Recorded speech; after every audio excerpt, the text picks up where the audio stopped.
Awesome. All right. Should we flip it over and talk some defense? Yeah. So after Ryan Walters left for Purdue a few years ago, DB's coach Aaron Henry was promoted, and it seems like Illinois hasn't missed a beat. Illinois was 31st in scoring D last year, despite facing some tough competition, returned a lot of production this fall.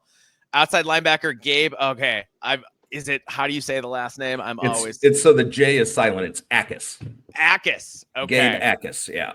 Something I was saying Yakis, but yeah, okay, Akis. Gabe Akis, and then two-time All Big Ten DB Xavier Scott decided to return for another year. So that's a really good start to the defense. So let's talk about the D line, I guess, where we have the most question marks. The Illini graduated some important contributors here, but got help from Wisconsin transfers James Thompson and Kurt Neal. Yeah. So other than rating Madison for talent, who else do you see stepping up on the defensive line this year? Well, Pat Farrell's probably the next name. He's a guy that's been a little undersized and has played sparingly here and there. We need him to take a leap, basically. Now, Akis will get down in the dirt and play that position sometimes too, and he actually did that quite a bit last year. So it depends how well Pat's playing. You could see Akis on the line as a defensive end in the three-man front. The other thing about Akis, he's so big. I don't really think he has the body of an outside linebacker. I'd kind of like to see him with his hand in the dirt this year. Rushing the passer a little bit. Yes. So they are counting on the Wisconsin guys, I think, to be starters. Mm-hmm. Okay. Both James Thompson and Kurt Neal, I think they expect to start or at least get, a lion's share of the snaps. Right. That is great. And then are there any like upcoming players that we don't know yet who might burst onto the scene on the D line, do you think? So I'm going to go with I'm actually going to move it to the outside linebacker because a lot of times they're essentially a 5-man front, sometimes a 4-man front. It just kind of changes. Joe Barna was a youngster last year who I just loved when he was on the field. He didn't get a ton of snaps, but you could tell he has, what he reminds me of is like an Iowa guy. One of those Iowa guys that nobody really recruits heavily. And then you're like, oh, well, this guy's not going to be any good. And then he starts playing like, how did everyone miss on this guy? That's how I feel about Joe Barna. But he is technically in the linebacking group.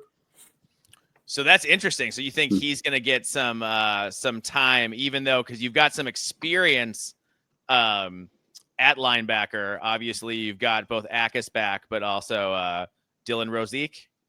Yeah, so Rozek is middle linebacker. They kind of separate him outside and middle because it's four linebackers. So they have Akis and Barner are outside linebackers. Rozek is a linebacker, as they call it. Okay. Right. Yeah, so he'll be in the middle. The one to look for there, I think, is Malachi Hood. He was a freshman last year out of Joliet Catholic, and he was really coming out at the end of the year. So I expect him to get more playing time. Rozek, he's fine and all, but he's a Midwest Mike. Even though he's not from the Midwest, he's kind of a try-hard guy, not the biggest guy, not the greatest athlete. He gets burned in pass coverage quite a bit, but then he'll make a huge game-changing play like sacking Nebraska in overtime to win the game and sacking Purdue in overtime to win the game as well. So love the guy. Kind of like when Ohio State had Tough Borland or something, somebody who like made big plays, but was like not always the most athletic. There you go. And then you got James Kreutz for some depth too. So they'll be okay at linebacker, but not great. Okay. Very cool. And then, we got to talk about this secondary. 5 starters back. What? 5 starters back, but also the top 8 defensive backs return. Okay. So they don't just have star power. They've got, in this day and age, that's incredible to bring all those guys back. So this is by far the strongest group on the team. Right. Yeah. And then I'd say so. As long as we're talking about guys to look for, Tanner Heckel, they have been raving about this guy, freshman. Okay. He played 8-man football in Kansas. So as you can expect, he was not highly recruited. He's a quarterback and a defensive back. His quarterback statistics, now it's 8-man, so it's not exactly comparable. They're like, video game type numbers, right? At quarterback. So, so they recruited him as a defensive back, probably assumed he was going to be a safety. He came in, he was so athletic. They said, no, he's a cornerback. Oh, wow. Yeah. White guy too. We're following in Iowa's footsteps. Interesting. Right. Yeah, I guess so. That's crazy. That's crazy. That Cooper DeJean type, man. If there's something I've learned from following recruiting for a long time, it's that the smaller the town, the more likely you got a gem. I feel like because the guys who are in those areas that don't get recruited the same way, you know, they can slip through the cracks in a way that other guys just don't.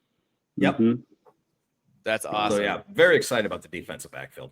Yeah. So what do you think about the defense as a whole? Is this a top? It feels like this is a defense that could be a really elite unit.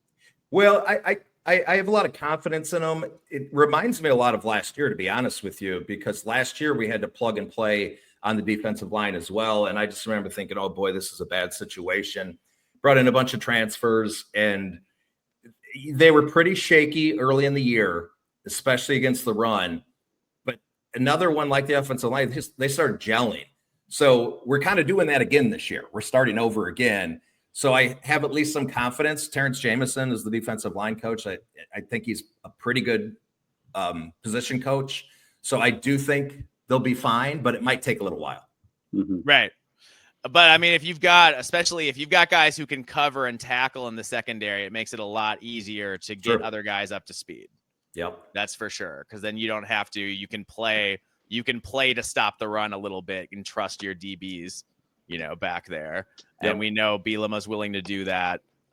He had Ryan Walters there, so we know Bielema's willing to go press man when he has to. Oh, yes. Yes. So, yeah, it's fun. Henry has not been doing that as much, but we haven't had the same talent to be able to do it either. So, so maybe this year we'll see. Do you think, have you heard anything out of practice to that effect? No. So Bielema's practices are all closed, so you get very little information. He'll open them up for like 15 minutes here and there, and I think he had the spring game is open, but there's very little contact between the media and the actual team. So what's a spring game? Yeah, what's that? Exactly. I don't know. Right. As a Gopher fan, we don't know what a spring game is because PJ has gotten it canceled every year. Pretty crafty the way he does that every year. Every single year. Yeah, it's funny. It's raining. Sure. No, PJ, it was raining 2 days ago. It's fine now. Field's still wet. No. And then this year, I kind of felt bad because people would make like plans to come from out of state and then he would just cancel. Yeah. I'm glad he finally just said, you know what, we're not having them anymore. Yeah. It's about time. And he's like, I'm going to let Matt Rule be the one to talk about it, but we're not going to have spring games anymore. Can we all just stop and shed a tear for spring games? Remember that used to be really something that you got excited about. Yes. Oh, it was my favorite. Oh man, Kurt, I still remember seeing Marquise Gray on Cork, a 65-yard touchdown pass, and thinking that we were going to the promised land with Tim Brewster. And that never quite came to fruition. But man, I had a good time. Yeah, you're welcome for Tim Brewster, by the way. Former Illini. I know. The worst thing that happened to us this whole century. Yeah. Well, and it was Charlie Strong wanted the job. Did he really? Yes. No kidding. Wow. Yes, he did. We were courting Lane Kiffin too, I think, at one point. Yeah. But Lane Kiffin was never going to do anything more than stepping stone us. No, but like Charlie Strong, if you had gotten him then pre-Louisville, Yeah. Well, and I miss watching, being able to watch other teams too, like on the Big Ten Network. Yes, and they would all be on Big Ten Network. And I could sit back and evaluate all of them and think I learned something, whether I did or not. Yeah, but, that's the thing. Who cares? Like, even if it's just, there's that recruit that I heard about. That's what he looks like. That was enough for me. Yep. Yes. Same. Yeah. Yes, I remember it was a spring game when I found out. I was like, "Oh, Tanner Morgan is our best quarterback." I had no idea. You find out those little things. It becomes exciting. I watched a spring practice with him and Annexstat. Yeah. And Annexstat had an absolute hose. Yep. I mean, he was launching the ball downfield, and I was like, well, there's your starter. And I was wrong. Yeah. Tanner Morgan was just crazy. I mean, especially before he lost his offensive coordinator and his father, like Tanner Morgan was something else. He really was. And then, then we saddled him with a terrible offensive coordinator for a year and, whatever. But anyway, we're getting off track. We don't need to do that. What were we talking about again? Yeah, I don't even know how we got there. All right, so Illinois defense is going to be a salty unit. Defensive line got so early in the season, probably see some learning curve on the D line and at wide receiver. But it looks like, but other than that, it just seems like this Illinois team is ready to hit the ground running.